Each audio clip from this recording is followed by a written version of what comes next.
Hola, hola, hola, ¿cómo están? Feliz y bendecido comienzo de semana, feliz lunes, ¿cómo están? Espero que muy bien.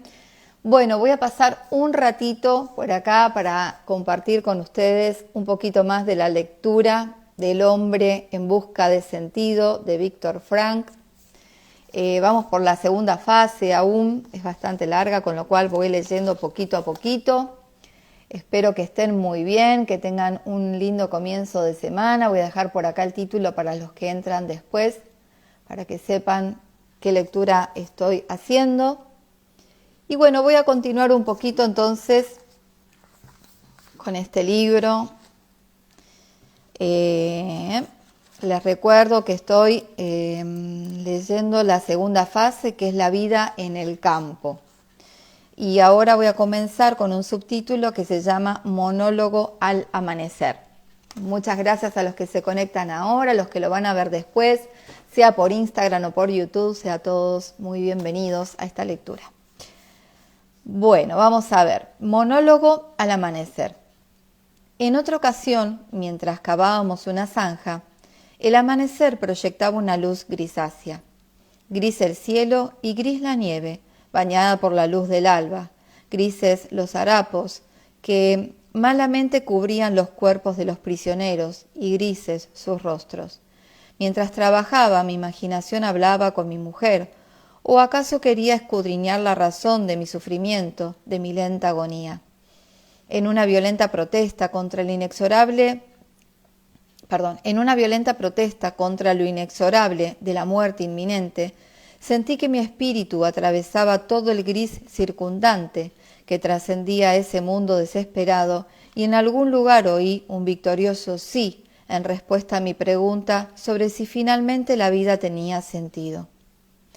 En ese momento se encendió una luz en una granja lejana, recortada en el horizonte como una pincelada de color, radiante en aquel amanecer grisáceo en Baviera. Y la luz brilla en medio de la oscuridad. Estuve muchas horas despedazando la tierra helada. El guardia pasaba junto a mí y me insultaba, pero yo seguía hablando con mi amada. La sentí a mi lado cada vez con mayor intensidad. Tenía la sensación de que podía tocarla, que si extendía la mano alcanzaría la suya. Una sensación extraordinariamente viva. Ella realmente estaba ahí. En ese preciso instante, un pájaro se posó justo delante de mí, sobre el montón de tierra extraído de la zanja, y me miró fijamente. Arte en el campo. Unos párrafos atrás, he hablado del arte. ¿Hay algo parecido en un campo de concentración? Depende de lo que se entienda por arte. De vez en cuando se improvisaba algo parecido a un espectáculo de cabaret. Se despejaba temporalmente un barrancón, se apiñaban unos bancos y se planeaba un programa. Allí iban por la noche los privilegiados, los capos y los que no tenían que realizar largas marchas fuera del campo. Se reían, lloraban, alborotaban un poco, cantaban, recitaban poemas, contaban chistes que satirizaban la vida del campo, con la exclusiva finalidad de ayudar a olvidar, y lo conseguían. El espectáculo tenía tanto éxito que incluso algún prisionero común asistía a la función, a pesar de que podía perderse el escuálido rancho diario y estar agotado.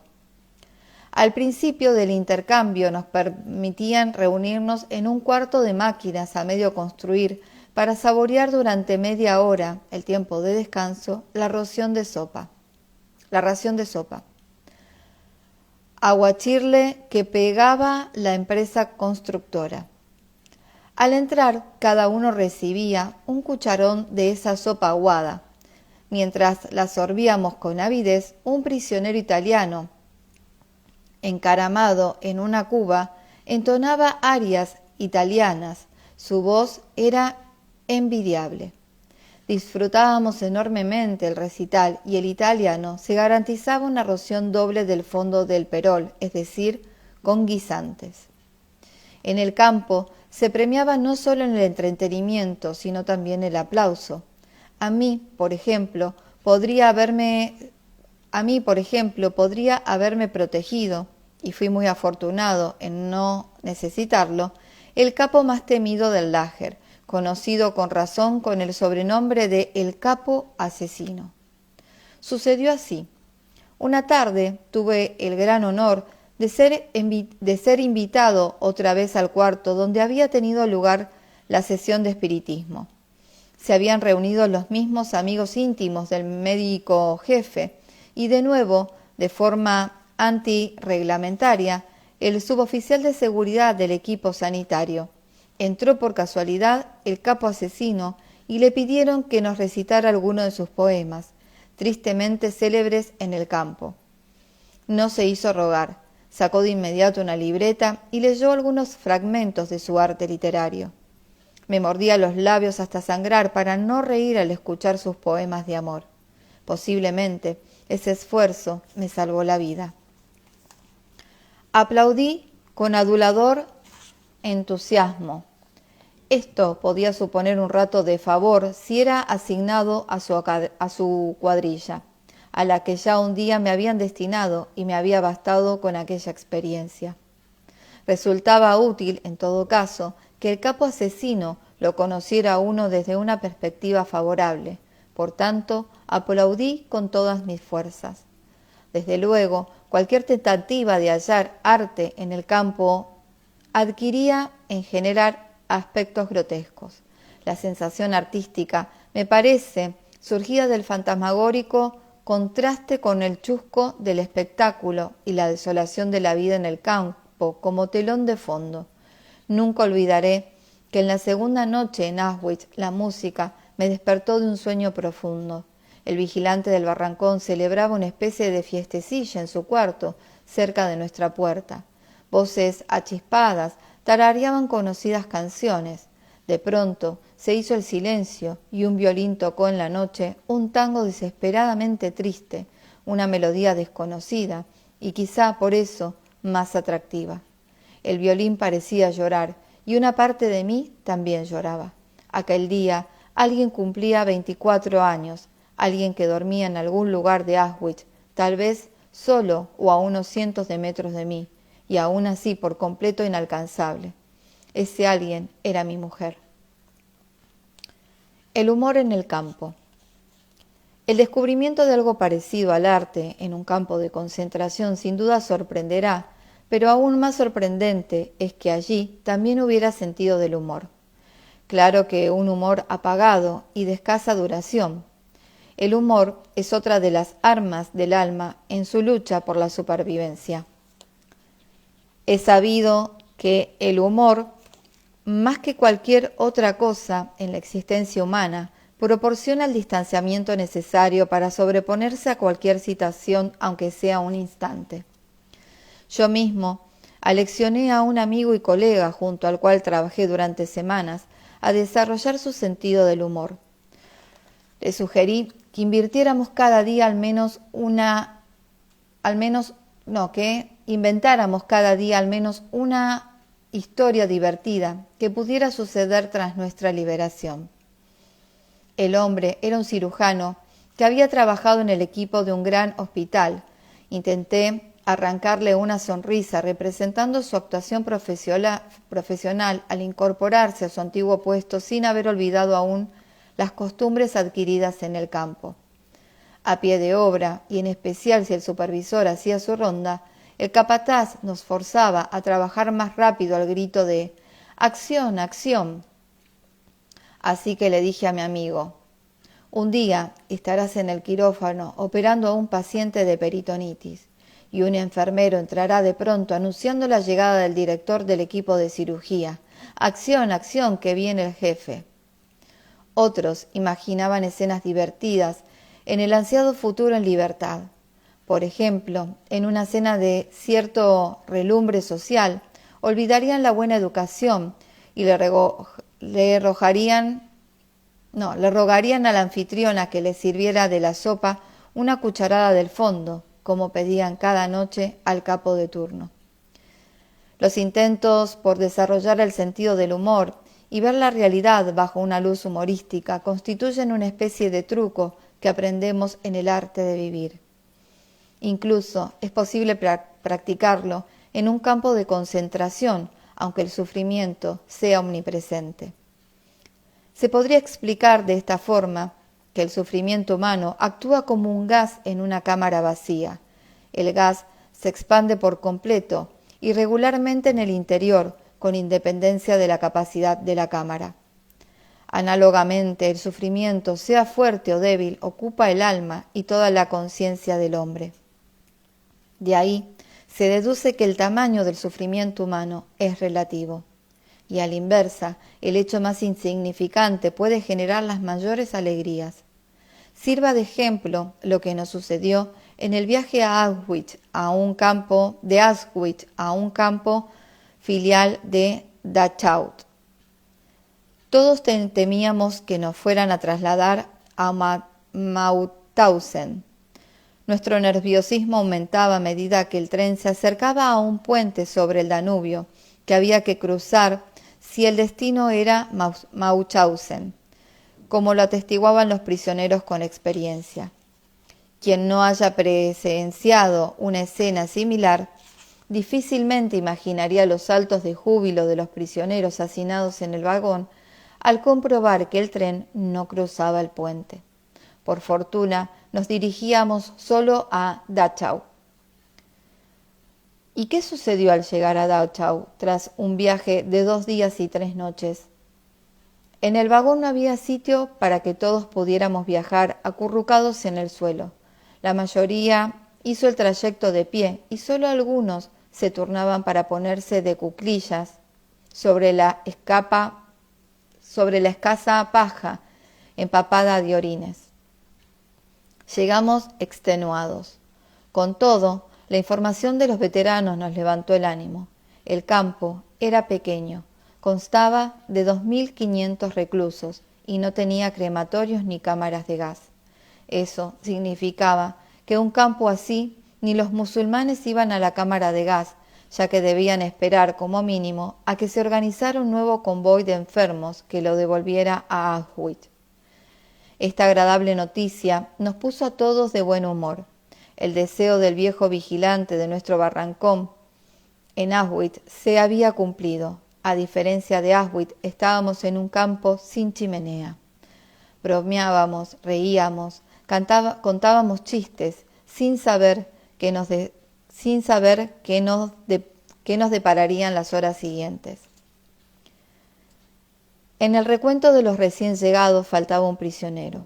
Tuvimos que esperar bajo la lluvia y el viento helado a que apareciera. Lo encontraron finalmente dormido en un barrancón, abatido por el cansancio. En represalia, ese recuento se convirtió en castigo. Estuvimos de pie a la intemperie toda la noche hasta la mañana siguiente, helados y calados hasta los huesos, después de un viaje agotador. Y aún así, nos sentimos todos muy contentos. Estábamos en un campo sin chimenea y lejos de Auschwitz. Quien fuera un preso común. En otra ocasión pasó cerca de nuestro lugar de trabajo un grupo de convictos. Con qué claridad comprendimos la relatividad del sufrimiento humano. Como envidiábamos a esos presos por su vida relativamente ordenada, segura, higiénica y feliz, quizá se bañaban con cierta frecuencia, pensábamos con tristeza. Seguramente disponían de cepillos de dientes, de ropa, de un colchón para cada uno, y el correo les traería cada mes noticias de los suyos, o al menos sabían si estaban vivos o muertos. Nosotros, en cambio, hacía mucho tiempo que no teníamos ninguna de esas cosas. Envidiábamos incluso a aquellos de los nuestros que trabajaban en una fábrica cubierta al abrigo de la lluvia y el viento. Todos ansiábamos cualquier privilegio, pues la escalera de la suerte tenía muchos peldaños. Por ejemplo, entre los destacamentos que trabajaban fuera del campo, en uno de ellos estaba yo, había unidades que se consideraban peores que otras. Se envidiaba al que no tenía que chapotear en la humedad y fangosa arcilla de una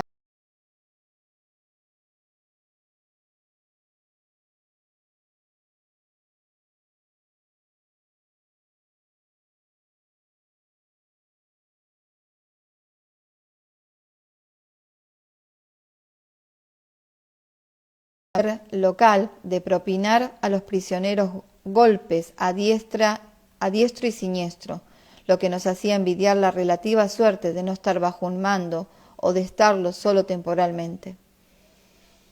Una vez, debido a una fatalidad, me incluyeron en ese grupo, si no fuera porque una alarma aérea nos obligó a dejar el trabajo después de las primeras 2 horas, durante las cuales el capataz se ensañó especialmente conmigo, y a reagruparnos pasado un tiempo, creo que habría regresado al lager en una de las camillas que transportaban a los muertos y a los moribundos, casi siempre por fatiga extrema.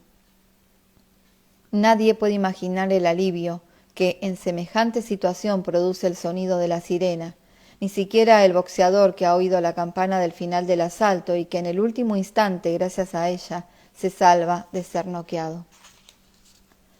Suerte es lo que uno no padece.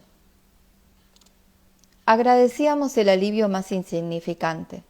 Nos conformábamos con tener tiempo para despiojarnos antes de ir a la cama, lo que no era ningún placer, pues había que estar desnudo en un barrancón con carambanos colgando del techo.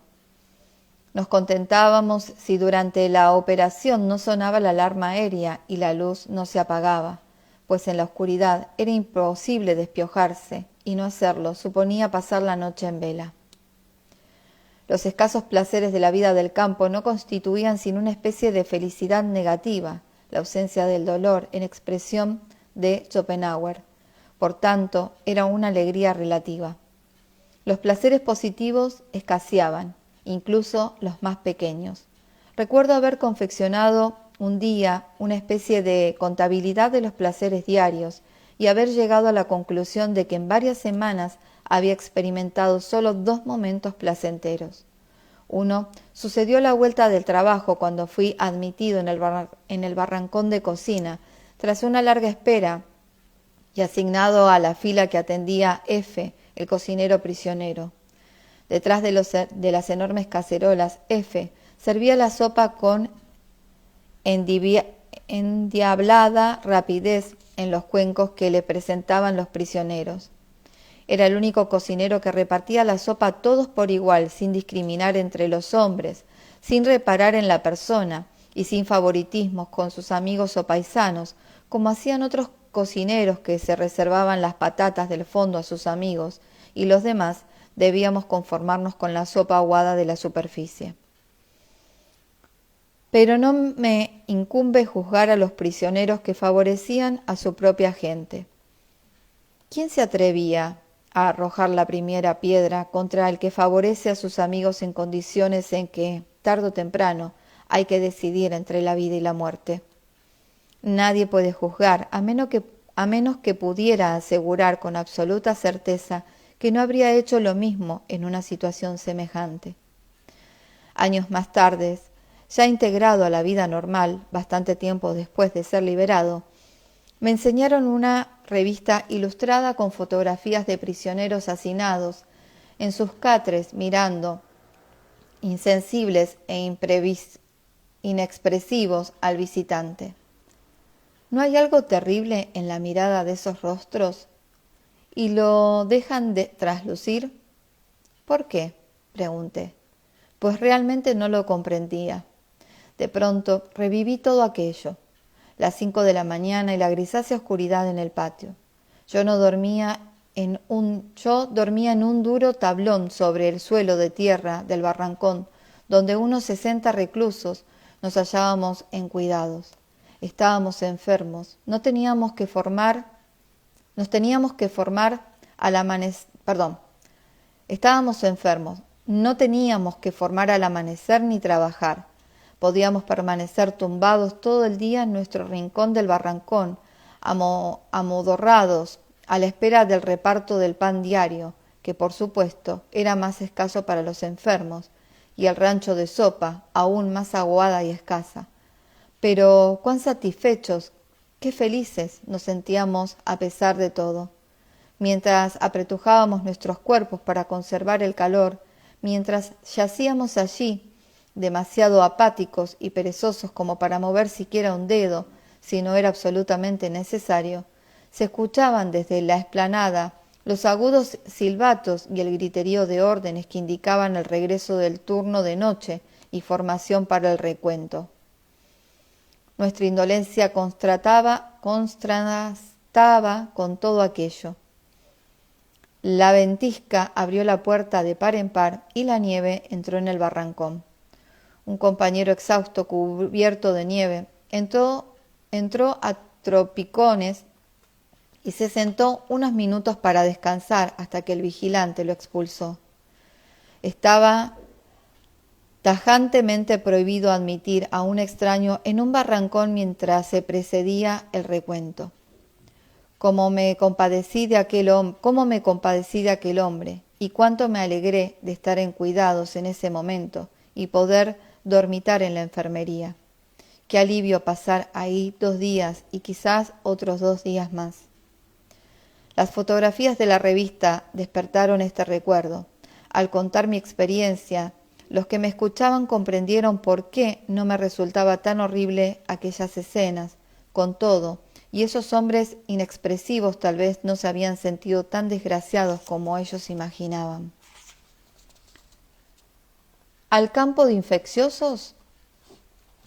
La suerte seguía favoreciéndome. Al 4.º día de mi estancia en la enfermería, a punto de ser destinado al turno de noche, lo que supondría una muerte seguro, el médico jefe entró apresuradamente en el barrancón y me instó a que me presentara como voluntario para tareas médicas en un campo con enfermos de tifus. Contra el criterio de mis amigos y consciente de que casi ningún colega se ofrecía, decidí acudir como médico. Sabía que dada mi debilidad física, en una cuadrilla moriría en poco tiempo, pero ya que tenía que morir, al menos que mi muerte tuviera algún sentido. Me parecía más sensato intentar ayudar a mis compañeros como médico que vegetar o perder la vida como el trabajador inútil que era entonces. Para mí era una simple cuestión de matemática, no un sacrificio. Tiempo después me enteré de que en secreto el suboficial del equipo sanitario había ordenado dejar en cuidados a los 2 médicos voluntarios hasta su traslado al campo de infecciosos. Teníamos un aspecto tan demacrado que seguramente temía enviar no 2 médicos, sino un par de cadáveres más. Ya he dicho que para nosotros carecía de interés cuanto se relacionara con la preocupación inmediata por la supervivencia personal y de los amigos. Todo se supeditaba a ese fin. La supervivencia absorbía la personalidad hasta provocar un torbellino mental que ponía en duda la jerarquía de los valores que había sostenido al prisionero antes del internamiento. Influido por un entorno que no reconocía la vida y la dignidad humanas, que despojaba al hombre de voluntad y lo reducía a carne de exterminio, no sin antes exprimir sus fuerzas al máximo, la persona acababa por perder sus principios morales. Si en un supremo esfuerzo por conservar la dignidad, el prisionero no luchaba por mantener sus principios, terminaba por perder la conciencia de su individualidad. Un ser con mente propia, con voluntad e integridad personal, y se consideraba una simple fracción de una enorme masa de gente. La vida descendía al nivel animal. Los prisioneros eran conducidos como si fuesen ganado, de un sitio a otro, juntos o separados, como un rebaño de ovejas sin pensamiento propio o voluntad. Un reducido grupo de vigilantes, bien adiestrados en métodos de tortura y sadismo, los observaba como una jauría desde todos los ángulos. Conducían constantemente el rebaño atrás, delante, con gritos, patadas y golpes, y nosotros obedecíamos como borregos con 2 únicos pensamientos: evitar a los perversos abuesos y conseguir un poco de comida. Igual que las ovejas medrosas se agolpan en el centro del rebaño, también nosotros buscábamos el centro de las formaciones. Así, allí se recibían menos golpes de los guardias, que marchaban en los flancos, al frente y en la retaguardia del grupo. y a la vez ir en el centro nos protegía del frío y del viento, de modo que el afán de disolverse en la multitud literalmente suponía una maniobra para salvar el pellejo, una maniobra que, a la hora de formar, ejecutábamos automáticamente, pero en otros momentos era también una acción consciente, suscitada por la ley del instinto de conservación del lager, no llamar la atención. Hacíamos lo imposible para no llamar la atención de la SS. Añoranza de soledad. Por supuesto, había momentos en que era necesario alejarse de la aglomeración. Sabemos que la imposición de la vida comunitaria, en el que continuamente somos observados en las más triviales acciones del día, produce un deseo irrefrenable de estar solo, al menos unos instantes. El prisionero anhelaba estar a solas consigo mismo y con sus pensamientos, añoraba intimidad y soledad. Después de mi trabajo, a uno de los llamados campos de reposo, tuve la increíble fortuna de encontrar de vez en cuando 5 minutos de soledad.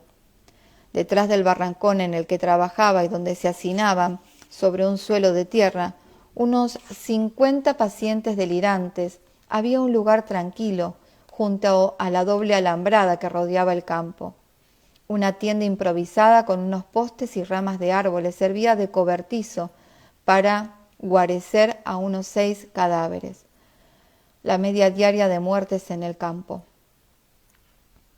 Había al lado además un pozo por el que se accedía a las tuberías de la conducción del agua, cubierto con una tapa de madera.